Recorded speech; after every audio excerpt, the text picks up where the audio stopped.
Vasudhaiva Kutumbakam, the philosophy that has guided the Modi government as it completes 12 years in governance.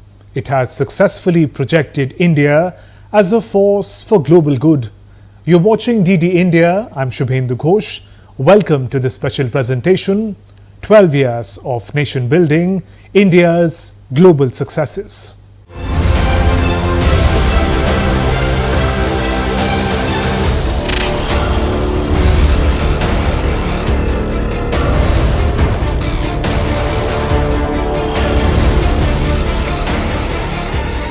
देश उस महान सांस्कृतिक परंपरा को लेकर के चला है, वसुधैव कुटुंबकम। ये हमारे संस्कार है, ये हमारा चरित्र है। सदियों से हमने इसे जिया है। हम पूरे विश्व को एक परिवार मानते हैं। हम अपने पड़ोसियों का भी सुख चाहते हैं, वे भी सुख चैन से जिए, हमें भी सुख चैन से जीने दे।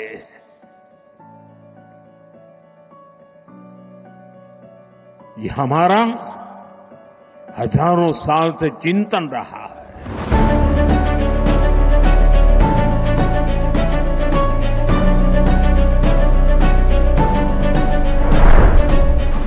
Nowhere is this success more evident than in India's leadership of the Global South. India's expanding footprint in the Global South, that is Africa, Latin America, parts of Asia and other developing countries, has grown notably since 2014. Through trade, concessional financing, grants, technical assistance, vaccine and health diplomacy, digital public goods sharing and multilateral advocacy. This reflects a strategy of South-South cooperation, capacity building and pragmatic partnerships, often framed as development partnership rather than traditional aid. India hosted the influential G20 summit in 2023. During its G20 presidency, India successfully advocated for and achieved the inclusion of African Union as a permanent member at the New Delhi Leaders Summit. This was the first expansion of G20 membership since its formation in 1999. The African Union, representing 55 African nations, gained status equivalent to the European Union. The move expanded the G20 to represent a larger share of the world's population and strengthen the voice of the Global South. Prior to inclusion, G20 covered 85% of global GDP, 75% of global trade, and two-thirds of world's population. African Union addition amplified representation of Africa's 1.4 billion people and $3 trillion of combined GDP.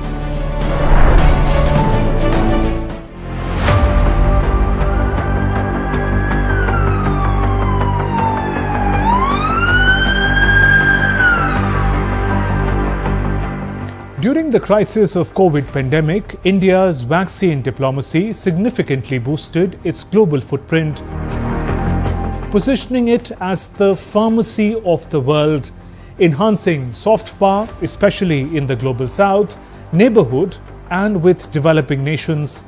According to India's Ministry of External Affairs, as of 2023, total vaccines supplied were approximately 301.25 million doses, grants of 15.13 million doses, commercial sales of over 234 million doses, COVAX supplies of 52.03 million doses.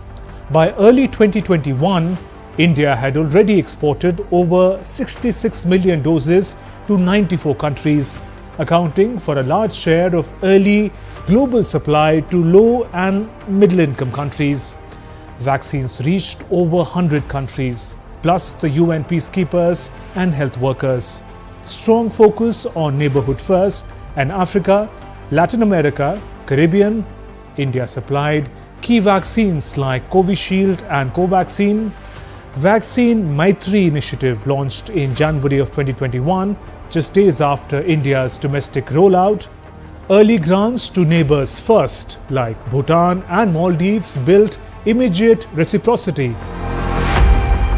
Many leaders publicly thanked India. It countered the vaccine nationalism practiced by the wealthier nations. India was already a major vaccine exporter, generic medicines and routine vaccines, but COVID-19 diplomacy scaled this dramatically in visibility and geopolitical impact. Beyond the pandemic, India's expanding role in international disaster management and humanitarian assistance in recent years has strengthened its image as a first responder, especially in its neighborhood and increasingly beyond.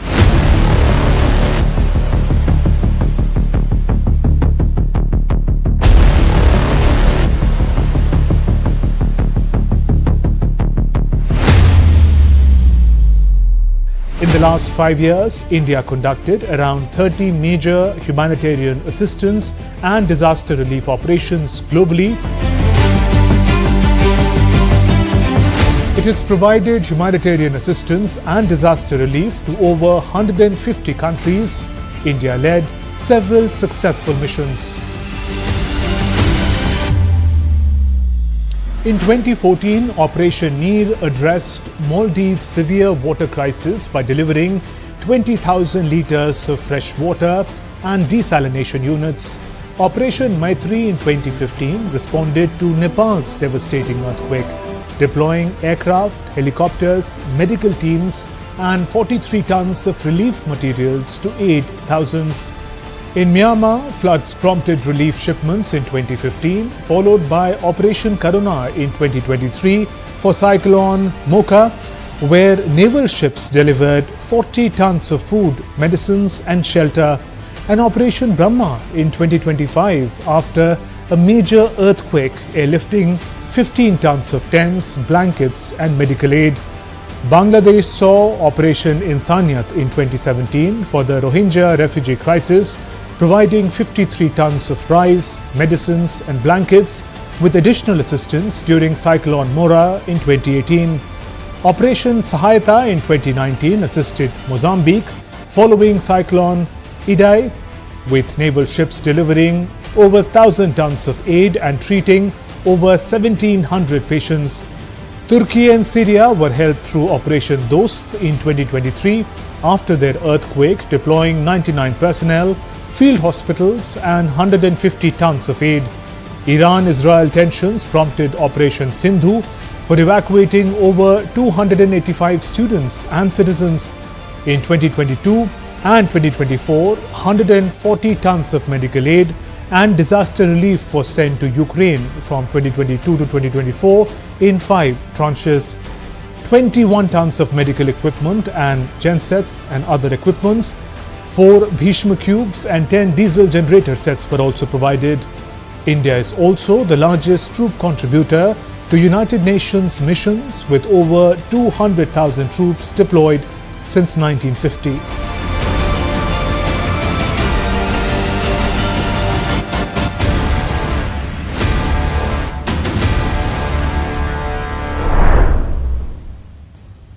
Under leadership of Prime Minister Narendra Modi, India has been at the forefront of sustainable development initiatives. International Solar Alliance (ISA), launched in 2015 by India and France at COP21 in Paris, with headquarters in Gurugram, India. It is the first treaty-based intergovernmental organization headquartered in India. It is dedicated to accelerating the deployment of solar energy as pathway to energy access, energy security and sustainable development.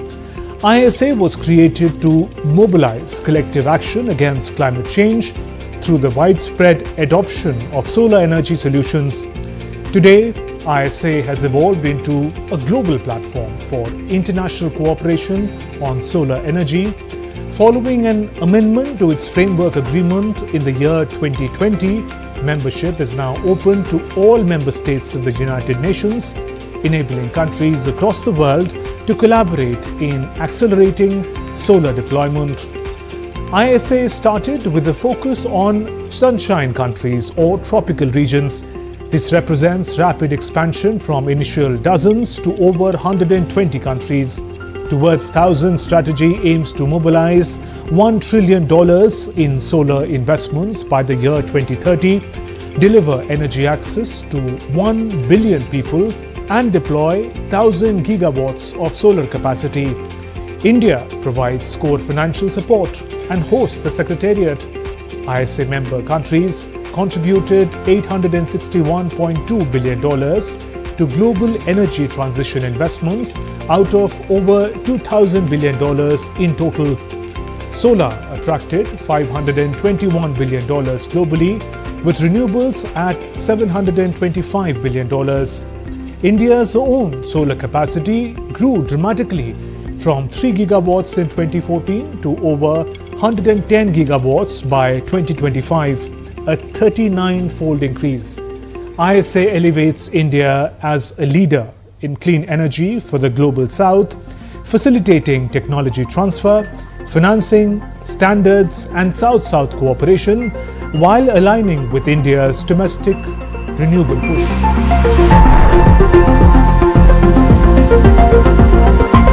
With the Digital India Revolution, Unified Payments Interface or UPI has emerged as the backbone of India's digital payments ecosystem, a critical driver of financial inclusion and a powerful tool of global influence. Over a decade of operations, UPI has demonstrated extraordinary scale and momentum. Annual transaction volume expanded from just 2 crore transactions in financial year 2016-17 to over 24,162 crore transactions in financial year 2025-26, representing an almost 12,000-fold surge in transaction volume. Parallelly, transaction value also rose sharply from rupees 0.07 lakh crore in financial year 2016-17 to approximately rupees 314 lakh crore in financial year 2025-26, translating into more than 4,000-fold increase in transaction value. This simultaneous expansion in both volume and value highlights UPI's deepening role in supporting high-frequency retail payments.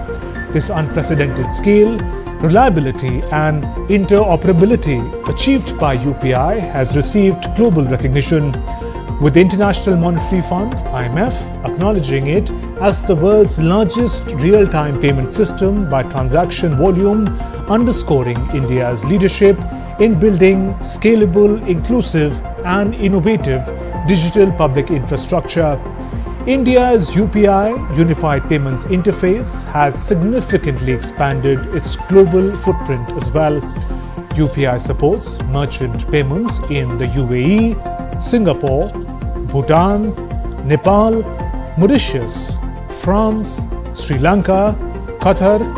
Additional partnerships or pilots exist in places like Oman, Maldives, Cyprus, and discussions target Southeast Asia countries like Thailand, Malaysia, also Japan, UK, and other countries.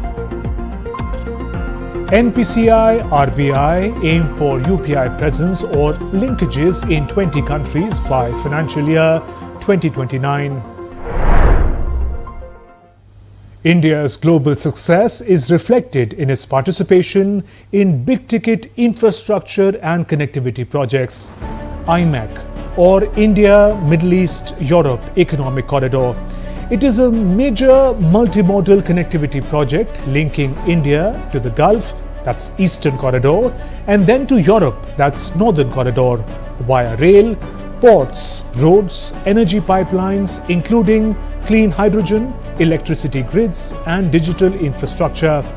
It aims to reduce transit times and costs compared to traditional Suez Canal routes, boost trade, and enhance supply chain resilience. While full implementation has faced delays due to regional geopolitics and conflicts, preparatory work, port upgrades, and bilateral progress continues. there are several key projected economic impacts for India. Export growth. IMEC could increase Indian exports by 5 to 8%, equating to approximately $21.85 billion in additional annual exports based on modeling around India's $437 billion export base at the time of analysis. This is driven by better access to Europe, GCC countries and Israel. Time and cost saving. Transit times from India to Europe could drop by 40% to around 12 plus days as against 20 plus days via sea routes. Logistics costs could fall by 30%. Overall Asia-Europe trade on the corridor could see annual savings of over $5 billion. Trade with partners. Strengthening India's already large trade with Gulf worth $160 billion, one of India's largest trading blocs, and Europe over 120 billion euros, 11.5% of India's total trade, with predicted 6% annual growth. Benefits are notable for perishables, agriculture and high-value goods due to faster transit and lower spoilage. Infrastructure leverage. India is upgrading key western ports in Mundra, Kandla, JNPT Navi Mumbai and the new Vadhavan port. These integrate with dedicated freight corridors, turning India into a stronger manufacturing and export hub while attracting FDI from Gulf sovereign wealth funds and European partners. Broader connectivity links region covering 25% of the world's population with around 40% of the global GDP. The establishment of June 21st as the International Day of Yoga stands as a landmark victory for India's cultural diplomacy and soft power projection. Formally proposed by Prime Minister Narendra Modi during his maiden address to the 69th UN General Assembly in September of 2014, he highlighted yoga not merely as physical exercise, but as a holistic pathway to harmony between humanity and nature, offering a conscious lifestyle shift that aligns with climate action. In 2014, the UNGA draft resolution received a record-breaking 177 co-sponsoring nations, the highest ever for any UNGA resolution of its nature, and passed within unprecedented 90 days of inception. Celebrated annually on June 21st, the day has successfully mainstreamed traditional Indian wellness systems into global public health and preventive medicine frameworks.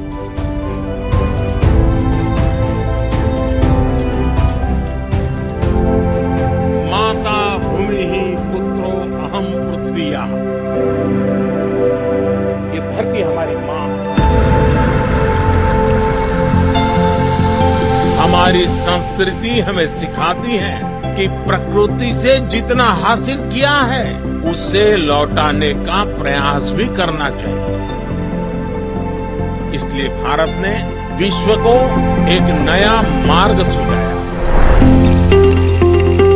Prime Minister Modi also gave a mantra to the global community to work towards sustainable future both at community as well as individual level. The concept of lifestyle for environment or life was introduced by Prime Minister Modi at COP26 in Glasgow in 2021, calling upon the global community to drive life as an international mass movement towards mindful and deliberate utilization instead of mindless, destructive consumption to protect and preserve the environment. The mission also plans to create a global army of environment enthusiasts known as Pro-Planet People, committed to adopting and promoting environment-friendly lifestyles. Mission Life's extensive goal is to mobilize at least 1 billion Indians and other global citizens to adopt individual and collective sustainable actions between 2022 and 2028. The long-term vision of Mission Life is to trigger shifts in large-scale industrial and government policies that can support both sustainable consumption and production, working through individual behavior, communities, and ultimately industry and government policy.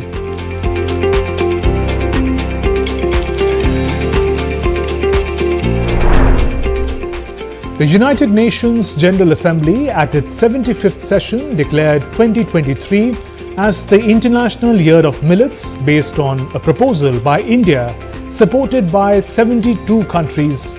Millets once accounted for about a third of India's food basket, but saw drastic decline per capita consumption that dropped by 83% in rural and 77% in urban areas over recent decades. When Finance Minister Nirmala Sitharaman announced Union Budget in February of 2023, she rebranded millets as Shri Anna, meaning the best of all grains, marking a powerful symbolic and policy shift. India is the world's largest producer of millets, with a share of over 42% of global production. 12 years of Modi government has played a decisive role in boosting the standing and stature of India on the global stage. Today, India's voice and perspective carries significant heft in global geopolitics. With that, we conclude this special presentation. Namaskar.